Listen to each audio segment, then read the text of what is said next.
कहानी की शुरुआत में हम एक इटर्निया नाम के शहर को देखते हैं। वो इतना सुंदर है कि वो लोगों के ख्वाबों में आता है, जहाँ पर खतरनाक ड्रैगन हैं, बोलने वाले शेर हैं और हवा में उड़ते हुए पहाड़ हैं। और सबसे बड़ी बात यहाँ पर है कसील ग्रस्कल नाम का एक डरावना महल जो इटर्निया की जान है। और इटर्निया इस ब्रह्मांड का दिल है। कहते हैं इटर्निया में एक शक्तिशाली तलवार है जिसका नाम है सोल्ड ऑफ पावर। और इस तलवार में इतनी शक्ति है कि वो किसी भी आम आदमी को एक भगवान की शक्ति दे सकती है। इसलिए उस तलवार को दुश्मनों से बचाने के लिए एक सुरक्षित जगह पर रखा गया है जिसकी देखरेख करती है एक जादूगरनी। इसकी गैर मौजूदगी में भी कोई इस तलवार को छू तक नहीं सकता। और कहते हैं जब भी इटर्निया पर कोई संकट आएगा तब एक महानायक योद्धा आएगा और वो इस तलवार को चलाएगा, इटर्निया को बचाएगा और सबके दिलों पर राज करेगा। लेकिन अभी फिलहाल में राज्य की सुरक्षा में केवल राजा और उनके कुछ महान योद्धा लगे हुए हैं। उसके बाद सीन चेंज होता है और हम एक एडम नाम के कमजोर से बच्चे को देखते हैं। उसे उसकी माँ क्वीन मार्लिना तलवारबाजी का अभ्यास करने जाने को कहती है, लेकिन एडम अपनी माँ से तलवारबाजी सीखने से मना कर देता है क्योंकि वो कमजोर होता है। उससे तलवार चलाना तो दूर की बात है, उस पर तलवार उठती तक नहीं है, इसलिए वो वहाँ जाने से मना करता है। लेकिन उसकी माँ उसे जबरदस्ती तलवार चलाना सीखने के लिए भेज देती है। और इधर हम डंकन नाम के एक सैनिक को देखते हैं जो सभी बच्चों को तलवारबाजी और लाठी डंडे चलाना सिखाता है। और वो बच्चों को अपनी बहादुरी की कहानी सुनाता है कि उसने कैसे उनके पेरेंट्स की जान बचाई थी और वो बच्चों को मोटिवेट करता है। उसके बाद डंकन सभी बच्चों को आपस में लड़ाता है और वहीं एडम एक टीला नाम की लड़की से लड़ता है, लेकिन एडम ठीक से लड़ नहीं पा रहा होता है। उसी बीच डंकन एडम के पास आकर उससे कहता है तुमसे जितना होता है उतना ही करो। और टीला एडम की सबसे अच्छी दोस्त होती है, इसलिए वो भी एडम का सपोर्ट करती है। इसी बीच राजा किंग रैंडर वहाँ आ जाते हैं और वो अपने बेटे एडम को अभ्यास के समय मस्ती करते देखते हैं। इस पर डंकन एडम की सपोर्ट में कहता है वो जल्द ही एक मर्द बन जाएगा। लेकिन एडम की हरकतें देखकर किंग रैंडर गुस्सा हो जाते हैं और वो खुद एडम के पास जाकर उसे एक तलवार देते हैं और कहते हैं इससे मेरा सामना करो। फिर किंग रैंडर अपनी तलवार से एडम पर वार करने लगते हैं। एडम अपने आप को संभालते हुए नीचे गिर जाता है। फिर उसके पिता उससे कहते हैं इस दुनिया में कमजोरों के लिए कोई जगह नहीं है। उसके बाद राजा वहाँ से चले जाते हैं और डंकन एडम को उठाता है और उससे कहता है तुम्हें ताकतवर दिखना है राजा, अभी पीछे मुड़कर तुम्हें देखेंगे। लेकिन राजा पीछे मुड़कर नहीं देखते। ये देखकर एडम उदास होकर वहाँ से चला जाता है। अब एडम यहाँ पर उदास होकर खड़ा होता है, तभी यहाँ पर टीला आ जाती है। एडम टीला से उसे अकेला छोड़ देने को कहता है, लेकिन टीला उससे कहती है आज तुम मुझे पहले से ज्यादा ताकतवर लगे। ये कहते समय ही टीला को सामने जादूगरनी दिखाई देती है जो चमक रही होती है और तभी उनके पीछे एक भयंकर ब्लास्ट होता है। और तब उन्हें पता चलता है कि इटर्निया पर एक स्केलेटर नाम के खतरनाक दुश्मन ने हमला कर दिया है। आसमान में बहुत सारे शिप्स उड़ रहे होते हैं जो इटर्निया पर लगातार हमला करते जा रहे होते हैं। और राजा को यह बात पता चलती है तब तक बहुत देर हो चुकी होती है। अब डंकन राजा और बच्चों को किसी सुरक्षित जगह ले जाने की कोशिश करता है। और इधर राजा की फौज दुश्मनों के सामने ज्यादा देर टिक नहीं पा रही होती क्योंकि दुश्मन बहुत ताकतवर और खतरनाक होते हैं जिनके पास अलग अलग पावर्स होती हैं। हालांकि पावर्स किंग रैंडर के मेन सैनिकों के पास भी होती हैं। वो इटर्निया को बचाने की पूरी कोशिश करते हैं। और इधर रास्ते में डंकन राजा रैंडर और बच्चों के लिए दुश्मनों से अकेला ही भिड़ जाता है और कुछ ही देर में रास्ता साफ कर देता है। लेकिन रास्ते में अब एक ट्रैप जाव नाम का खतरनाक दुश्मन आ जाता है। इसे देखकर डंकन पहले तो राजा और बच्चों को दूसरे रास्ते से जाने के लिए बोल देता है और उसके बाद अकेला ट्रैप जाव से लड़ने लगता है। और इधर टीला को अपने पिता की चिंता होती है तो वो वापस अपने पिता के पास चली जाती है। दरअसल टीला डंकन की सगी बेटी होती है। अब डंकन और दुश्मन बहुत तेज लड़ाई कर रहे होते हैं और डंकन दुश्मन पर भारी पड़ता है और डंकन दुश्मन को मारने ही वाला होता है। उसी दौरान दुश्मन अपना हथियार बदलकर डंकन को उड़ा देता है जिससे डंकन बुरी तरह घायल हो जाता है और ट्रैप जाव यहाँ पर एक बम लगाकर चला जाता है। अब टीला अपने पिता के पास आकर उन्हें उठाने की कोशिश करती है, तभी डंकन उस बम को देख लेता है और वो तुरंत उठकर बम फटने से पहले खिड़की से कूद जाता है। और दूसरी ओर राजा और उसके परिवार को दुश्मन घेर लेते हैं और यहाँ पर सामने आता है कहानी का मेन विलन स्केलेटर। अब किंग रैंडर अपने बच्चे एडम और अपनी पत्नी से वहाँ से जाने को कहते हैं और क्वीन मार्लिना एडम को बचाने के लिए वहाँ से भाग जाती है और राजा रैंडर अकेले ही दुश्मनों से भिड़ जाते हैं। रैंडर कुछ देर तक दुश्मनों को मारते हैं लेकिन उसके बाद दुश्मन उन्हें पकड़ लेते हैं। फिर स्केलेटर अपनी शक्ति से राजा की मूर्ति का सिर काट देता है और राजा का ताज उतार कर खुद पहन लेता है। उसी वक्त उसकी जादूगरनी आ जाती है जिसका नाम है एवेलीन। अब स्केलेटर राजा रैंडर को बंदी बना लेता है और इटर्निया पर कब्जा कर लेता है। और इधर रानी और उसका बेटा एडम जादूगरनी के पास आते हैं और उससे कहते हैं स्केलेटर यहाँ तलवार लेने आ रहा है। लेकिन इस पर जादूगरनी रानी से कहती है ऐसा कभी नहीं होगा, तुम चिंता मत करो। अब जादूगरनी एडम से तलवार यहाँ लाने को कहती है। उसके बाद एडम तलवार के पास जाता है और तलवार को उठा लेता है। उसी दौरान जादूगरनी अपने जादू से एक पोर्टल खोलती है और रानी जादूगरनी से एडम को तलवार के साथ पृथ्वी पर भेज देने को कहती है। रानी एडम से को इसका ख्याल रखने का बोलती है और कहती है कभी मत भूलना कि तुम कौन हो। तभी यहाँ पर स्केलेटर आ जाता है और वो तलवार मांगता है, लेकिन रानी उसे तलवार देने से मना करती है तो वो रानी पर हमला करके उसे दूर फेंक देता है। ये देखकर एडम को बहुत बुरा लगता है। तभी जादूगरनी एडम को कहती है, इस तलवार को कभी खोना मत, यही तुम्हें घर वापस लाएगी। और जादूगरनी एक कवच बनाते हुए एक पक्षी में बदल जाती है और एडम पोर्टल में कूद जाता है। जाते समय एडम के हाथ से तलवार छूट जाती है और एडम पृथ्वी पर एक नदी में आकर गिरता है और तलवार कहीं और जाकर गिर जाती है। और अब हम 15 साल बाद का सीन देखते हैं जहाँ पर एडम बड़ा हो चुका है और वो एक लड़की के साथ डेट पर आया हुआ है, लेकिन वो लड़की एडम की एक अजीब कहानी सुनकर उसे रिजेक्ट करके यहाँ से चली जाती है। फिर एडम रोज की तरह उदास होकर घर वापस आ जाता है। घर पर उसके साथ उसका एक दोस्त भी रहता है और वो एडम का चेहरा देखकर समझ जाता है कि आज भी एडम ने एक नई लड़की को उसकी कहानी सुना दी, जिसकी वजह से फिर से उसे एक और लड़की रिजेक्ट करके चली गई।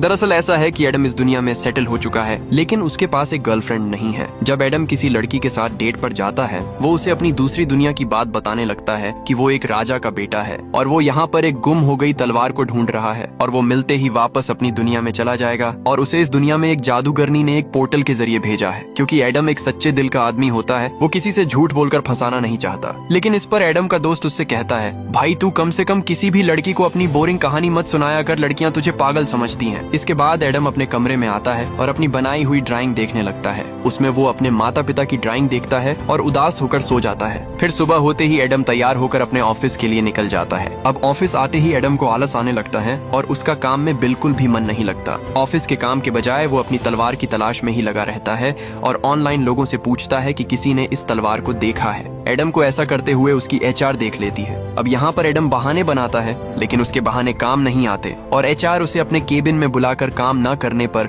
बहुत कुछ सुनाने लगती है। लेकिन उसी समय एडम के फोन पर एक मैसेज आता है जिसमें किसी ने उस तलवार को देखा होता है, लेकिन एचआर एडम को फोन से हाथ लगाने से मना करती है। फिर भी एडम फोन उठाकर मैसेज देखता है और तलवार के बदले कोई उससे $300 मांगता है। यह देखकर एडम अपनी एचआर की एक नहीं सुनता और तुरंत वहाँ से उठकर चला जाता है, क्योंकि एडम इस मौके को अपने हाथ से जाने नहीं दे सकता था। उसके बाद एडम एक टॉयज मॉल में आ जाता है और उस आदमी को ढूंढने लगता है जिसने उसे मैसेज किया था। अब एडम मॉल में हर किसी से उस तलवार के बारे में पूछने लगता है। लोग एडम की अजीब बातों से उसे पागल समझने लगते हैं, लेकिन सही समय पर वो आदमी एडम के पास आ जाता है जिसने उसे मैसेज किया था। फिर वो आदमी एडम को उसकी तलवार तक ले जाता है और तलवार एक टॉय के हाथ में रखी होती है। आदमी एडम से कहता है वो रही तेरी तलवार, जाकर ले ले, लेकिन एडम उससे कहता है मैं ऐसे नहीं ले सकता उसे। इस पर आदमी कहता है वो तेरी है या तेरे दादा की, मुझे तो सिर्फ पैसों से मतलब था। ये कहकर आदमी वहाँ से चला जाता है और अब एडम तलवार को टॉय के हाथ से निकालने की कोशिश करता है, लेकिन मॉल का स्टाफ उसके पास आकर कहता है हाथ लगाना मना है। लेकिन एडम उससे कहता है तुम टेंशन मत लो, ये तलवार मेरी ही है। उसके बाद एडम तलवार को निकालने की पूरी कोशिश करता है और अजीब सी हरकतें भी करता है। ये देखकर लोग उसकी वीडियो बनाने लगते हैं। अब जैसे तैसे एडम तलवार को निकाल लेता है। फिर एडम लोगों से कहता है अभी बिजली चमकेगी और मैं यहाँ से गायब हो जाऊंगा। फिर एडम तलवार को ऊपर उठाकर उसे यूज करने की कोशिश करता है, लेकिन वहाँ पर कोई बिजली नहीं चमकती। ये देखकर एडम उदास हो जाता है। उसी बीच एडम वहाँ से तलवार लेकर भाग जाता है और तलवार को अपने घर ले आता है। एडम अपने रूम में जाकर तलवार से बातें करता है और अपने डेड की पेंटिंग देखकर उदास हो जाता है और तलवार के साथ ही सो जाता है। सुबह होते ही एडम के घर पुलिस आ जाती है, क्योंकि उसने मॉल से चोरी की होती है। उसके बाद पुलिस एडम को पकड़कर थाने ले जा रही होती है। तभी रास्ते में उन्हें बहुत ज्यादा ट्रैफिक जाम मिलता है। ट्रैफिक देखकर दोनों पुलिस वाले गाड़ी से उतरकर देखते हैं तो सभी लोग अपनी अपनी गाड़ियों से निकलकर भाग रहे होते हैं और अगले ही पल हम देखते हैं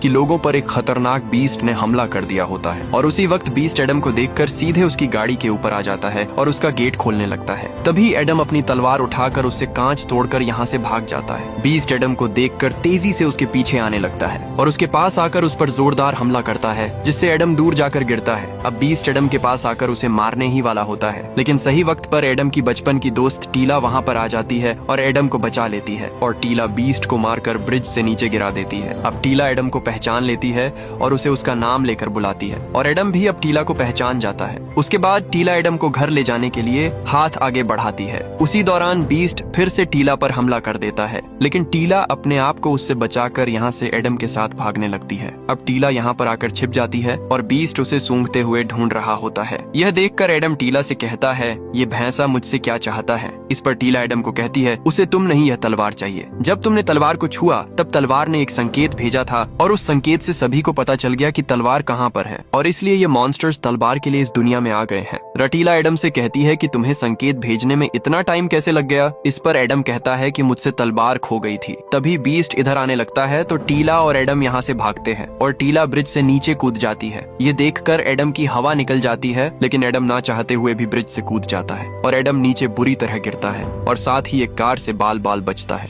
उसके बाद दोनों भागने लगते हैं, लेकिन बीस्ट तलवार का पीछा नहीं छोड़ता। वो यहाँ पर भी आ जाता है, लेकिन अगले ही पल बीस्ट को एक ट्रक टक्कर मार देता है और टीला और एडम को भागने का मौका मिल जाता है और टीला एडम को सीधे अपने शिप के पास लेकर आती है। अब शिप के अंदर जाते समय एडम वहाँ खड़े सभी लोगों से कहता है, देखा ना, मैं सच बोल रहा था, लेकिन तुम लोग मुझे पागल समझ रहे थे। उसी बीच बीस्ट यहाँ पर भी आ जाता है। अब बीस्ट इनके पास पहुँचता उससे पहले ही टीला शिप का गेट बंद कर देती है और अपने शिप को लेकर यहाँ से निकल जाती है। अब रास्ते में एडम टीला को घूर कर देखता है और उससे कहता है, कितनी बड़ी हो गई हो यार। इस पर टीला कुछ और समझती है, लेकिन एडम बात घुमा देता है। उसके बाद टीला एडम को बताती है कि उसके जाने के बाद उन लोगों ने क्या क्या सहा है। उसके बाद दोनों इटर्निया पहुंच जाते हैं। यहाँ आकर एडम देखता है कि इटर्निया पूरी तरह बर्बाद हो चुका है। अपने राज्य को इस हालत में देखकर एडम की आंख में आंसू आ जाते हैं। उसी दौरान नीचे से स्केलेटर का एक सैनिक शिप में तलवार होने का पता लगा लेता है और वहीं दूसरी ओर हम एक बदसूरत पिग को देखते हैं जो स्केलेटर को नींद से जगाता है। उसके बाद स्केलेटर नींद से जाग जाता है और अपनी लाठी हाथ में लेता है। तभी यहाँ पर एवेलिन आ जाती है और वो स्केलेटर को बीस्ट के खाली हाथ लौटने की खबर देती है। उसके बाद स्केलेटर बीस्ट के पास आता है और उसे नाकाम होने पर अपनी छड़ी से सजा देता है। इस पर बीस्ट स्केलेटर को टीला के बारे में बताता है और कहता है कि उसकी वजह से वो तलवार नहीं ला पाया। उसी दौरान एवेलिन बताती है कि टीला का शिप इटर्निया के आसमान में घूमते देखा गया है।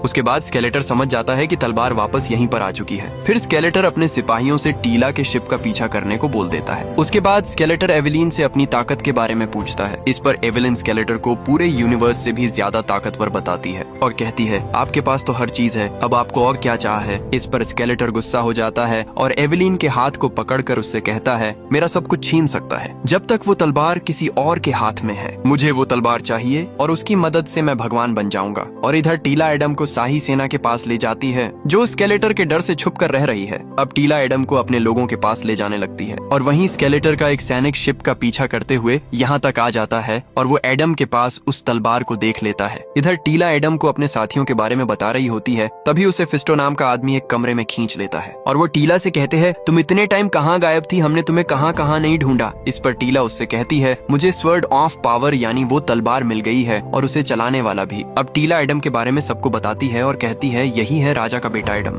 लेकिन फिस्टो उसे राजा का बेटा मानने को तैयार नहीं था। इस पर एडम अपना पहचान पत्र निकाल कर दिखाता है। तभी यहाँ पर राममैन नाम का आदमी आ जाता है और एडम उसे देखते ही धक्केबाज कहकर बुलाता है। दरअसल एडम बचपन में राममैन को धक्केबाज के नाम से ही जानता था, लेकिन अभी भी ये सभी लोग एडम को राजा का बेटा मानने को तैयार नहीं थे। तभी फिस्टो एडम से पूछता है, मैं कौन हूँ, तुम मुझे तो जानते ही होगे। एडम इस पर फिस्टो को मुक्केबाज बताता है और सब एडम पर हंसने लगते हैं। उसके बाद एडम से राममैन वो तलवार छीन लेता है और टीला और एडम दोनों को एक कमरे में बंद कर देते हैं और इसी कमरे में एक भिखारी जैसा आदमी सो रहा होता है जिसने बहुत शराब पी रखी होती है और वहीं एडम को एक रोबोट दिखती है जो पोछा लगा रही होती है। एडम उस रोबोट को क्लास 4 का सबसे खतरनाक रोबोट बताता है क्योंकि पृथ्वी पर यह टॉप लेवल पर था। वहीं सभी लोग मिलकर तलवार की जांच करते हैं और उन्हें पता चलता है कि यह वही असली तलवार है। तभी यहाँ पर स्केलेटर की फौज हमला कर देती है और इधर टीला इस कमरे से गेट को तोड़कर बाहर निकलने की कोशिश कर रही होती है। तभी बाहर के धमाके की आवाज आने लगती है और टीला यहाँ से निकलने की तरकीब लगा रही होती है। वहीं एडम उस रोबोट से उसकी मदद करने को कहता है, लेकिन रोबोट अपने आप को काम वाली बताती है। लेकिन एडम रोबोट को उसकी मदद करने के लिए मना लेता है और रोबोट बड़ी आराम से गेट तोड़ देती है और रोबोट एडम से कहती है, मैं अब काम वाली वाला काम नहीं करूंगी। और फिर ये तीनों यहाँ से जाने लगते हैं। तभी टीला वहाँ पड़े नशेड़ी को पापा कहकर बुलाती है। ये देखकर एडम शॉक्ड हो जाता है। दरअसल ये नशेड़ी टीला के पिता डंकन है जो बचपन में एडम और सभी बच्चों को तलवारबाजी सिखाया करते थे। अब टीला अपने पिता के मुंह पर पानी मारकर उन्हें होश में लाती है। फिर वो एडम को देखकर उससे पूछते हैं, तुम कौन हो। इस पर एडम डंकन को सारी बात बताता है। तभी डंकन उल्टी कर देता है। उसके बाद डंकन को सब याद आ जाता है, लेकिन वो फिर से सो जाता है। लेकिन अगले ही पल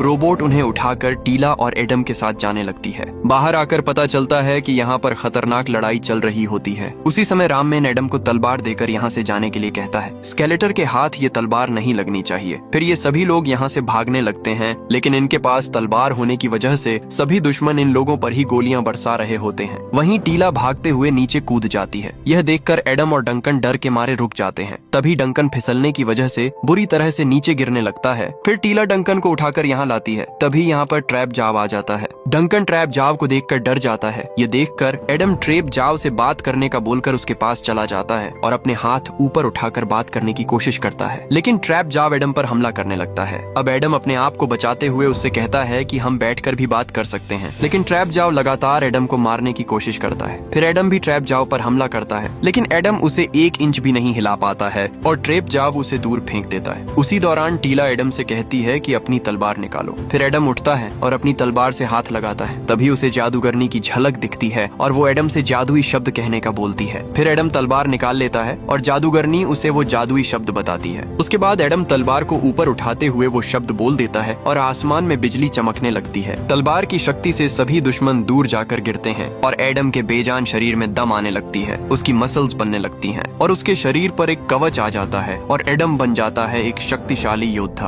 अब एडम अपने शरीर में एक अलग ही पावर को महसूस करता है। इधर टीला भी एडम को इस रूप में देखकर इटर्निया का मसीहा मान लेती है। तभी ट्रैप जाव एडम पर हमला कर देता है, लेकिन अब एडम ट्रैप जाव से आसानी से लड़ पा रहा होता है। एडम उसे एक लात में दूर फेंक देता है और ट्रैप जाव एडम को 1 इंच नहीं हिला पाता है। उसके बाद ट्रैप जाव एडम पर लेजर गन से हमला करता है, लेकिन एडम उसके पास आकर उसे पकड़ लेता है और उसके हाथ की गन को तोड़ देता है। ये देखकर एडम सोचता है कि उसमें कुछ ज्यादा ताकत नहीं आ गई है। उसके बाद एडम सभी सैनिकों को उसी गन से मार देता है। फिर टीला एडम को लेकर अपनी शिप से स्केलेटर की नाक के नीचे से निकल जाते हैं। यह देखकर स्केलेटर अपने नाकाम हुए सैनिकों पर बहुत गुस्सा होता है और कहता है मुझे किसी भी कीमत पर वो तलवार चाहिए, और वो अपनी फौज को फिर से तलवार लाने के लिए एडम के पीछे लगा देता है। इधर टीला दुश्मनों से अपने शिप को बचाते हुए ले जा रही होती है, लेकिन दुश्मन इनका पीछा छोड़ने को तैयार नहीं है। दुश्मन अपने शिप से टीला के शिप को टक्कर मारने लगते हैं। यह देखकर टीला एडम से दुश्मनों की छुट्टी करने को कहती है। फिर एडम गुस्से में पीछे जाता है, जहां उसे एक हवा में चलने वाली बाइक दिखती है, लेकिन एडम को यह चलानी नहीं आती और वो बाइक को आगे की जगह पीछे चला देता है। उसके बाद एडम बाइक को आगे ले जाता है, लेकिन उससे बाइक कंट्रोल नहीं होती और वो नीचे की ओर गिरने लगती है, पर एडम जैसे तैसे उसे कंट्रोल करता है और चलाने लगता है। अब एडम दुश्मनों को काफी दूर तक दौड़ाता है। वहीं टीला एक शिप को डिस्ट्रॉय कर देती है, लेकिन उसी बीच टीला की शिप का एक इंजन ब्लास्ट हो जाता है और उसकी शिप नीचे गिरने लगती है। इधर एडम भी तेजी से नीचे गिर रहा होता है। एडम अपना दिमाग लगाकर सही समय पर अपनी बाइक को छोड़ देता है, जिससे दुश्मनों की ज्यादातर शिप्स नष्ट हो जाती हैं और एडम एक दूसरे शिप पर जाकर गिरता है। अब एडम उसमें से दुश्मन को निकालकर फेंक देता है और खुद उसे चलाने लगता है। इधर टीला की शिप नीचे टकराने ही वाली होती है। उसी बीच डंकन पीछे जाकर लेजर गन से दुश्मनों पर हमला करने की कोशिश करता है, लेकिन तभी उसके सामने एडम आ जाता है। अब डंकन एडम को वहाँ से हटने को कहता है। तभी एक दुश्मन एडम के शिप को पीछे से काटने लगता है। यह देखकर एडम टीला की शिप पर कूद जाता है। तभी एक दुश्मन एडम पर शिप से हमला करता है, लेकिन एडम उसकी शिप को आसानी से रोक देता है और उसे घुमाकर फेंक देता है। उसी बीच टीला की शिप नीचे गिर जाती है। दूसरी तरफ स्केलेटर ने टीला के बचे हुए सभी साथियों को बंदी बना लिया होता है और स्केलेटर सभी को जान से मारने की धमकी देता है, क्योंकि उन सभी ने स्केलेटर को तलवार हासिल करने में रोक लगाई होती है। उसके बाद स्केलेटर इनके एक साथी जिसका नाम घास मैन होता है उसे अपने पास लाकर उससे अपनी जान की भीख मांगने को कहता है, लेकिन वो ऐसा नहीं करता तो स्केलेटर उसे जान से मार देता है। अब सभी लोग अपने एक साथी को अपनी आंखों के सामने मरते देख बहुत ज्यादा डर जाते हैं और बेबस हो जाते हैं। उसके बाद स्केलेटर एक औरत को पकड़कर एडम के बारे में पूछता है कि वो कौन था जो तुम्हारे लिए लड़ा था। इस पर फिस्टो स्केलेटर को बताने के लिए राजी हो जाता है, क्योंकि वो अब अपने साथियों को मरते नहीं देख सकता था। फिस्टो बताता है कि वो किंग रैंडर का बेटा एडम है, जिसे बचपन में तलवार के साथ पृथ्वी पर भेज दिया गया था और अब वो वापस आ गया है। उसके बाद स्केलेटर इन सभी को बंदी बनाने का कहकर चला जाता है। इधर टीला अपने पिता को यहीं पर छोड़कर एडम को ढूंढने चली जाती है। वहीं डंकन को एक बॉक्स मिलता है जिसमें उसका पुराना सूट रखा होता है। इधर एडम को तलवार पर एक पक्षी बैठा दिखता है और वो एडम से कहता है तुम्हें फिर से इटर्निया में अमन और शांति लानी होगी। ये देखकर एडम पक्षी की ओर बढ़ रहा होता है। तभी यहाँ पर टीला आ जाती है और वो एडम से पूछती है कहीं लगी तो नहीं। इस पर एडम कहता है एक खरोंच तक नहीं आई। फिर दोनों वापस अपनी शिप के पास आकर देखते हैं तो डंकन अपना पुराना सूट पहनकर दाढ़ी बना रहा होता है। यह देखकर टीला अपने पुराने पिता को देखकर बहुत खुश होती है, लेकिन फिर टीला अपने पिता की पीने की आदत से गुस्सा होकर यहाँ से चली जाती है। फिर एडम भी टीला के पास चला जाता है। टीला एडम को देखकर उससे थोड़ी हेल्प मांगती है और एडम एक हाथ से ही पूरी शिप को उठा देता है। ये देख टीला के होश उड़ जाते हैं। फिर टीला अपना काम करती है। फिर टीला एडम से पूछती है कि सुपर हीरो बनने के बाद कैसा लग रहा है। इस पर एडम खुश होकर कहता है मुझे बहुत अच्छा लग रहा है। फिर टीला एडम से कहती है तुम्हारे जाने के बाद मैंने तुम्हें बहुत मिस किया और मैं हर समय तुम्हारे बारे में ही सोचती रहती थी। इस पर एडम भी टीला से कहता है, मैंने भी तुम्हें बहुत याद किया। और एडम धीरे धीरे टीला को किस करने वाला होता है, तभी टीला एडम को तुम मेरे छोटे भाई जैसे हो ये कह देती है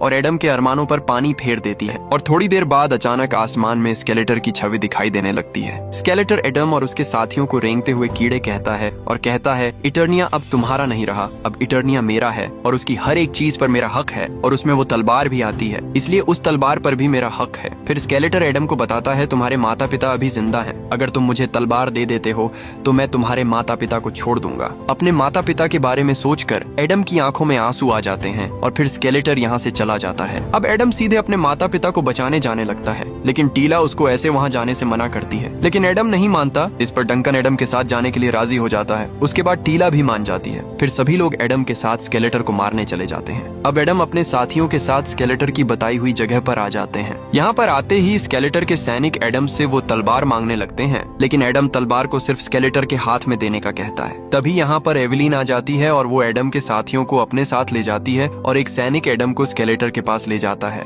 एडम स्केलेटर को देखकर उससे लड़ने के लिए तलवार निकाल लेता है। तभी एडम देखता है कि उसके सामने उसके पिता रैंडर बहुत बुरी हालत में खड़े हैं। ये देखकर एडम को अपनी आंखों पर विश्वास नहीं होता और अपने बेटे को देखकर रैंडर भी बहुत खुश हो जाते हैं। तभी स्केलेटर एडम से तलवार मांगता है। इस पर एडम पहले उसके पिता को छोड़ने का कहता है, लेकिन स्केलेटर अपने सैनिकों को यहाँ पर बुलाकर एडम से तलवार छीनने को कह देता है। लेकिन एडम सभी सैनिकों पर भारी पड़ता है। उसी बीच एक सैनिक गोली मारकर एडम की तलवार नीचे गिरा देता है और सभी सैनिक एडम पर एक साथ हमला करते हैं, जिससे एडम थोड़ा कमजोर पड़ जाता है। लेकिन फिर एडम एक सैनिक को उठाकर उससे ही सभी पर हमला कर देता है। तभी एक सैनिक को तलवार मिल जाती है, लेकिन एडम उस पर वार करके तलवार नीचे गिरा देता है। फिर एडम कांटे वाले राक्षस को बुरी तरह पीट देता है और राजा अपने बेटे की फाइट देखकर बहुत खुश होता है। तभी एडम को तलवार मिल जाती है, लेकिन बहुत सारे सैनिक एकदम एडम पर चढ़ जाते हैं और एडम को दबोच लेते हैं। लेकिन तभी एडम एक साथ सभी को दूर फेंक देता है और अब एडम अकेला ही सभी को एक एक करके धूल चटा रहा होता है। उसके बाद एक लाल दानव को पकड़कर उसका सींग तोड़ देता है और उसे नीचे फेंक देता है। अब यहाँ पर एडम अकेला ही स्केलेटर की पूरी फौज को संभाल देता है। फिर एडम स्केलेटर पर हमला करने जाता है। एवेलिन अपनी शक्तियों से एडम को वहीं रोक देती है, लेकिन एडम गुस्से में आकर अपनी शक्ति से स्केलेटर पर वार करता है, लेकिन उसका वार पीछे दीवार पर लग जाता है, जिससे वहाँ की दीवार टूटकर एडम के पिता के ऊपर गिर जाती है। यह देखकर एडम तुरंत पत्थरों को हटाकर अपने पिता को निकालता है। अब एडम के पिता उसको एक मर्द की तरह लड़ते देख उसकी तारीफ करते हैं और थोड़ी देर में राजा रैंडर एडम को छोड़कर चले जाते हैं। ये देखकर एडम बहुत दुखी हो जाता है। उसी दौरान स्केलेटर यहाँ आकर एडम पर वार करके उसे बेहोश कर देता है। उसके बाद एडम को भी उसके साथियों के साथ जेल में डाल दिया जाता है और तभी एडम के सामने उसकी माँ आती है। एडम अपनी माँ को देखकर बहुत खुश होता है और इधर स्केलेटर तलवार को हासिल करके बहुत खुश होता है और तलवार को ऊपर उठाते हुए जादुई शब्द बोलता है, लेकिन तलवार की शक्तियाँ काम नहीं करती हैं। ये देखकर स्केलेटर गुस्से में आकर एवेलिन की गर्दन पकड़कर उससे पूछता है, ये काम क्यों नहीं कर रही है। इस पर एवेलिन अपनी जान बचाने के लिए स्केलेटर को एक दूसरा रास्ता बताती है। फिर स्केलेटर उस रास्ते पर चल पड़ता है। इधर डंकन एडम को समझाता है और दोनों साथ में लड़ने का प्लान बनाते हैं। तभी टीला एडम को उसके सबसे प्यारे दोस्त क्रिंजर से मिलवाती है। एडम क्रिंजर से मिलकर बहुत ज्यादा खुश हो जाता है और क्रिंजर भी एडम को देखकर बहुत खुश होता है। फिर एडम सभी लोगों को एक जगह इकट्ठा करके उनको समझाता है और लड़ने के लिए मोटिवेट करता है और एक साथ मिलकर लड़ने और इटर्निया को वापस लेने का बोलता है। अब सभी लोग जोश से भर जाते हैं और लड़ने के लिए तैयार हो जाते हैं। और वहीं हम दूसरी तरफ स्केलेटर को देखते हैं, जो अपने सैनिकों से कहता है जो भी रास्ते में आए उसे जान से मार दो। इधर डंकन रोबोट में एक नया सिस्टम लगाकर उसे फाइटर बना देता है और फिर सभी मिलकर गेट तोड़कर बाहर निकल जाते हैं। हम इन सभी को एक नए जोश के साथ देखते हैं और फिर सभी लोग मिलकर एक झटके में यहाँ के सभी सैनिकों की छुट्टी कर देते हैं। उसके बाद सभी लोग दुश्मनों के शिप्स लेकर इटर्निया पहुंचकर दुश्मनों पर टूट पड़ते हैं। धक्केबाज एक ही बार में कई लोगों को हरा देता है और मुक्केबाज भी कम नहीं पड़ता। इधर दुश्मन की फौज आ रही होती है। तभी डंकन एडम और टीला से कहता है, तुम लोग यहाँ से आगे जाओ, मैं उन्हें संभाल लूंगा। उसके बाद टीला अपने पिता से आखिरी बार गले मिलती है। तभी एडम भी उन दोनों से चिपट जाता है। फिर एडम और टीला क्रिंजर के साथ आगे बढ़ते हैं, लेकिन क्रिंजर अभी भी फट्टू होता है। वो वहाँ जाने से मना करने लगता है, लेकिन एडम के लिए उसे उसके साथ जाना पड़ता है। इधर धक्केबाज और मुक्केबाज मिलकर पूरी फौज की बैंड बजा रहे होते हैं और इधर स्केलेटर यहाँ पर आकर तलवार की शक्तियां हासिल करने की जुगाड़ में होता है। तभी एडम और टीला क्रिंजर पर बैठकर यहाँ पर आ जाते हैं। स्केलेटर के सैनिक एडम को देखते ही भागने लगते हैं। उसके बाद एडम सीधे स्केलेटर के पास एंट्री मारता है और सीधे जाकर तलवार उठा लेता है और स्केलेटर देखता रह जाता है। टीला सीधे जादूगरनी पर टूट पड़ती है और वहीं क्रिंजर बीस्ट से भिड़ जाता है और इधर डंकन पर बहुत सारी फौज टूट पड़ती है, लेकिन डंकन यहाँ पर घबराता नहीं है और अपने दिमाग का यूज करके एक मूर्ति पर मिसाइल मारकर गिरा देता है, जिससे वहाँ का पुल टूट जाता है। ये देखकर दोनों बहुत खुश होते हैं, लेकिन तभी यहाँ पर ट्रैप जाव आ जाता है और वो सीधे रोबोट पर हमला करके उसे खत्म कर देता है। ये देखकर डंकन को बहुत ज्यादा गुस्सा आ जाता है और वो अपना हथियार निकालकर ट्रैप जाव पर टूट पड़ता है और ट्रैप जाव के मुंह में एक बम ठूंसकर नीचे कूद जाता है और ट्रैप जाव फट जाता है और डंकन वहीं रोबोट को मरता देख दुखी हो जाता है। इधर स्केलेटर एडम को मारने की पूरी कोशिश कर रहा होता है, लेकिन एडम अपनी तलवार की मदद से उसका वार झेल जाता है और अगले ही पल तलवार टूट जाती है। एडम दूर जाकर गिरता है। ये देखकर स्केलेटर उसे खिलौने वाली तलवार बताता है। फिर स्केलेटर एडम के सिर को पकड़ लेता है, जिससे एडम को बहुत दर्द होता है और एडम अचानक अपनी जिम में पहुंच जाता है, जहां पर स्केलेटर जिम करते करते एडम को नीचा दिखाता है। फिर एडम अपनी डेट पर पहुंच जाता है, जहां लड़की एडम से उसकी दुनिया कैसी थी पूछती है। तभी स्केलेटर यहाँ आकर एडम को खींच कर ले जाने लगता है। फिर वो अपने ऑफिस में पहुंच जाता है और यहाँ पर भी स्केलेटर आकर एडम से कहता है, इटर्निया तेरा घर नहीं, वो सिर्फ तेरा ख्वाब है। उसके बाद एडम प्रेजेंट में आ जाता है और स्केलेटर एडम से कहता है, अब तेरा ख्वाब टूटेगा, और स्केलेटर एडम के पेट में तलवार घुसा देता है और एडम अपने बेड से नीचे गिरते हुए दिखता है। तभी उसके पास उसका दोस्त भी आ जाता है। एडम को ऐसा लगता है कि वो सच में कोई सपना देख रहा था। उसी बीच एडम का दोस्त उसे एक ड्राइंग देकर यहाँ से चला जाता है। एडम ड्राइंग में जादूगरनी को देखता है। तभी यहाँ पर पक्षी के रूप में जादूगरनी आती है और एडम को उठने के लिए कहती है। इस पर एडम उसे बताता है, मैं हार गया और वो तलवार टूट चुकी है, अब कुछ नहीं हो सकता। तभी वो पक्षी जादूगरनी में बदल जाती है और वो एडम से कहती है, शक्ति तलवार में नहीं बल्कि तुम में है। ये सुनते ही एडम का घाव भरने लगता है। उसके बाद एडम को होश आ जाता है। ये देखकर स्केलेटर चौंक जाता है। फिर एडम अपने सीने में से तलवार को निकालता है और तलवार अपने आप फिर से जुड़ जाती है और एडम में एक नई ताकत आ जाती है। ये देख स्केलेटर की तो पेंट गीली हो जाती है और बाहर सभी लोग इस चमक को देखकर खुश हो जाते हैं। अब एडम फिर से बदल जाता है और अब एडम स्केलेटर को मारने की बजाय उससे बात करता है और उसे एक अच्छा आदमी बनने का बोलता है। इस पर स्केलेटर एडम पर हंसने लगता है और अचानक स्केलेटर एडम पर हमला कर देता है। एडम अपने आप को उससे बचाता है, लेकिन स्केलेटर एडम को दूर फेंक देता है। फिर स्केलेटर एडम पर लगातार हमला करता है, लेकिन एडम अभी तक कुछ नहीं कहता। उसके बाद एडम को गुस्सा आ जाता है और उसकी आंखों का रंग बदल जाता है। फिर एडम स्केलेटर को मारना स्टार्ट करता है। एडम स्केलेटर को ऐसा मारता है कि उसका जबड़ा तोड़ देता है। अब स्केलेटर को पिटता हुआ देख उसकी जादूगरनी यहाँ से छुपके से खिसक लेती है और इधर अब स्केलेटर एडम से बैठकर बात करने का बोलता है, लेकिन एडम उसकी छड़ी को पकड़कर उसे तोड़ देता है और छड़ी टूटते ही एक बहुत पावर वाला सर्कल निकलता है और यहाँ पर एडम स्केलेटर को हमेशा के लिए खत्म कर देता है। उसके बाद टीला एडम को उसकी तलवार देती है। तभी यहाँ पर डंकन भी आ जाता है। उसके बाद हम इटर्निया का 6 महीने बाद का सीन देखते हैं, जिसमें इटर्निया फिर से एक खुशहाल राज्य में बदल जाता है। उसके बाद हम एडम की पूरी टीम को हंसते हुए देखते हैं। अब एडम के सभी साथी जंग जीतने के बाद बहुत खुश होते हैं और इसी सीन के साथ ये कहानी खत्म हो जाती है। अगर आपको ये वीडियो अच्छी लगी हो तो प्लीज वीडियो को एक लाइक करें और चैनल को सब्सक्राइब जरूर करें।